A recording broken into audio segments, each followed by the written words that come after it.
A bath later. After a short but intense bath, I managed to get ready on time before Monica even arrived.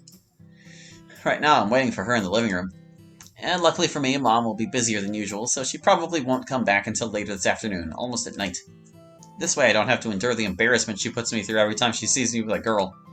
Despite only making poems for everyone at the festival and a bit of studying, I want to look as presentable as possible with her. Even though my face doesn't help much. Damn, it almost looks like I got ready as if I were going on a date with Monica. We're only going to do the festival stuff, study a little, and she'll leave, nothing more. Even though deep down I want her to stay a little longer, just a little. Anyway, I guess she'll arrive any moment now. I take a short sigh. Now that I think about it, I didn't have breakfast because I was in a hurry. I'm hungry. While I'm thinking about food, that thought is interrupted by the knock on the door. It seems Monica has arrived. I get up from the couch to open the door for Monica. I open the door and Monica steps into my house. It looks like she wanted to come with this time with her hair down. Even so, she still looks beautiful. Hi, Hallie. Are you ready to work? Yeah, Monica. Or at least I think so. Don't worry. If you need support with anything, just let me know. I'll help you get ready for the festival. Okay, Monica. Thank you. Really. Anything for you. I let Monica into my living room. Before starting with everything, Monica wants to relax a bit since she walked a bit more than usual to get to my house a bit. I see. So you forgot your wallet to take to the bus to my house. Yeah. All because I rushed out. At least I guess I got some exercise. I guess so. Monica takes the water I offered her a little while ago. By the way, where's your mom? I thought she'd be the first to greet me like she likes to do. She's at work. She left telling me she wouldn't come back until this afternoon or evening. I see. So you could say that we'll be completely alone. I guess you could put it that way. Monica doesn't respond. She just seems lost in thought for a while. Monica? Huh. Sorry. I got a bit lost in thought about something. Don't worry. I don't know why, but something tells me she's lying. Oh, what do you think if we start right away? The sooner we start, the sooner we can finish. Monica says this while getting up from the armchair. As you wish, Monica. Great. Monica takes out a laptop and several sheets of paper from her backpack. I had forgotten that we also have to write poems for everyone at the festival. Apart from the poems, we also have to study well for the final exams. This day is going to be very busy for sure. Besides, I noticed we'll be doing the work in the rooms, so I organized my room for nothing. I guess. Great. Oh, hold on. I'm adjusting something. Okay. We better start with everyone's poems. Who shall we start with? Well, I don't know if Monica has already decided what she's going to recite. On my side, I'm clear on it, or at least I think so. I guess I can start with one of the other girls. But which one? Oh, I know. What if we start with Sayori? I think I could write something really good for her.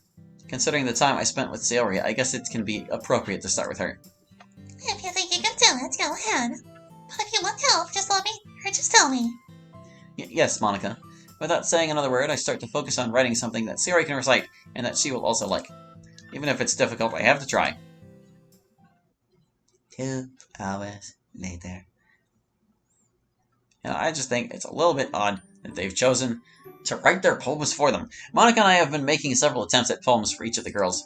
Many of them didn't quite convince us, and we ended up discarding them. Monica didn't seem to complicate herself too much when writing the poems. But also, when something didn't convince her, she discarded it. For now, we managed to finish the poems for Natsuki and Sayori. Only Yuri remains. There's no doubt she's the most complicated.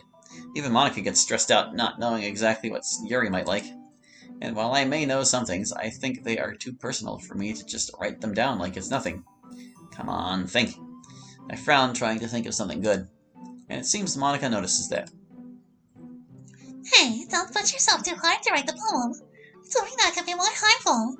Don't worry, Monica. I got it. Monica keeps looking in my direction while I think about what to write. In a situation with a stranger, I would surely be embarrassed and couldn't even blink. But with Monica by my side, it feels more like I can do things beyond my own limits. Either way, I better focus. I just thought of a good title. The Echo of Silences. It looks good to me. I show Monica the title of the poem. What do you think? Monica just dedicates herself to reading the title of the poem. Oh, it's very good. Really? Yes, it definitely captures a lot of Yuri in her essence. Considering that she's quite quiet with people she doesn't know.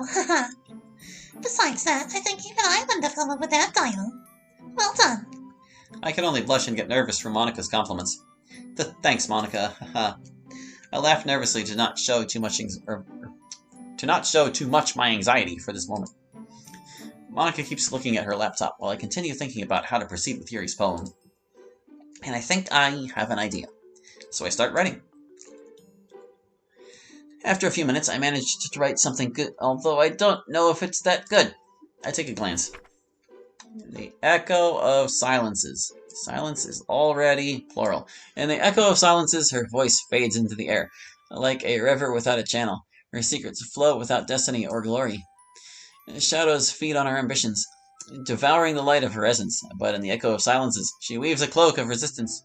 Each mockery is a wild wind, trying to extinguish the flame of her being. But in the echo of the silences, she finds strength to be reborn. Her secrets are the stars in the night, guiding her in the endless darkness. In the echo of silences, she finds her voice, her home, her garden. I wouldn't know if it's any good. I scratch the back of my neck and frown more for not being so sure. Monica seems to notice my frustration, so she gets up from this couch and sits beside me. What's going on now, Hallie? I finished the poem, but I feel like it's not that good. Can I see it? Oh, sure. Monica takes the poem and starts reading it. I feel some fear about how Monica might perceive the poem. Wow, it really is not very good. Oh, Hallie, did you really write this? Well, yeah. Is it that bad? Not at all. Quite the opposite. This poem is really good. It's that much? Yes. How do you manage to write this kind of stuff? I wouldn't even think to write these poems. It's clear you have a talent for this. You think? I just feel like I'm lucky. Don't doubt your abilities, especially if someone who knows you and cares a lot tells you so. I'm being very serious. You have a lot of potential to write poems. I would dare say in literature itself. I'm not saying this to be nice, but to let you know that despite your problems, you have the potential to do plenty of things you set your mind to do. You believe in what I'm saying, right? Monica's words echo in my head. Do I really have that potential Monica talks about? My mind says no, but that feeling clashes with Monica's words. It's been a while since someone else said something like that to me. I have to say I got a bit nostalgic. When was the last time I actually did something productive with my so-called potential? It seems like a simple cloud in my mind trying to recall it. I try to force myself to remember. My mind suddenly clears that cloud, reminding me that the last person to say that was Dad. He said he saw great potential in me and not to waste it. Now what am I doing to fulfill what he told me? Nothing. Dad. What do you mean by that? I turn my face to stare intently at Monica. She seems worried to see me tearing up. I hadn't heard that I had potential since Dad, he told me not to waste my potential. I can't hold it anymore, and I just let my tears fall down my cheeks in front of Monica. And what do I do to honor that? Nothing. I say this while showing a fleeting smile. I believe in what you're telling me. But how can I say that if I also don't meet your expectations? At this point, I'm just looking at the poem I wrote. I can't help but notice that some tears fell on the paper. I have no potential for anything. I don't have, or don't do anything, but be alone and locked away, distanced from everything and everyone. Who can see potential in a boy like me? I don't understand. I just keep looking at the poem I wrote as my tears fall on it. Monica takes the poem from my hands and holds my hands in hers. Hallie, listen to me. Don't torment yourself thinking those things about yourself. You might think it's easy for me to say since I haven't gone through what you did. You might be right.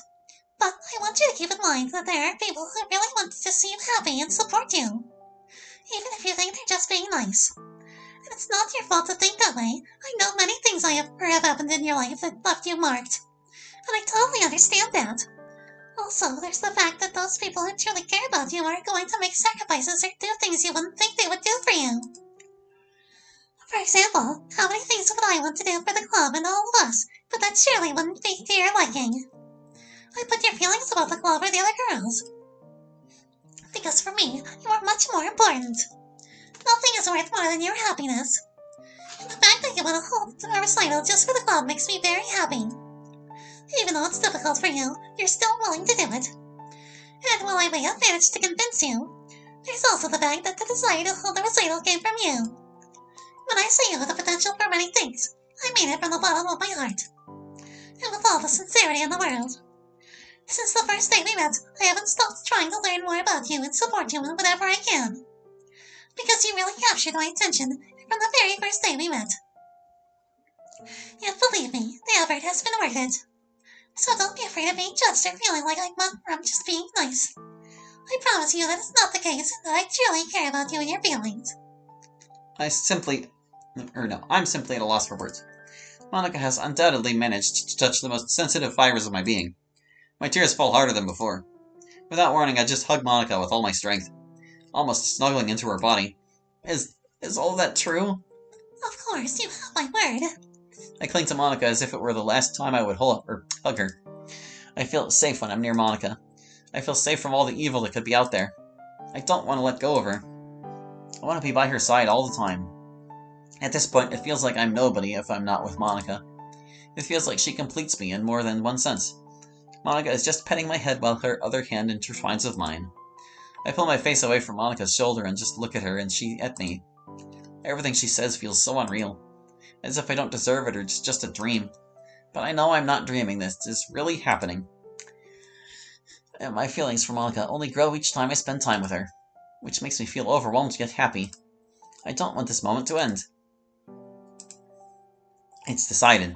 This time, I'm the one who starts to lean my face closer to Monica's. She just reacts with a slight blush on her face, but she seems to show no resistance. Rather, it seems she's also leaning her face towards mine. This time, there's nothing and no one that can interrupt us. This moment is quite special to me. Without realizing it, Monica and I collide our lips, as our hands intertwine. In these moments, there is no one and nothing else, just Monica and me. It seems she was also waiting for this moment, and she kisses me with a lot of passion. So this is what it feels like to kiss the person you like. It feels incredible. After a few seconds that felt like hours, we separated from the kiss. Monica and I just stare at each other as if we can't believe we did that. The silence is interrupted by Monica. Did we just... I guess so. That was incredible. Yeah, that seems. Both Monica and I just sit next to each other looking straight ahead. We don't say anything. It's more than obvious that what happened was something magical and at the same time unexpected. Are we supposed to boyfriend and girlfriend now? What? God, it's just that. I didn't expect the two of us to do that. Do you regret what we did? Monica seems to be searching for the right words. She surely doesn't want to hurt my feelings. No. How could I forget something I was hoping would happen?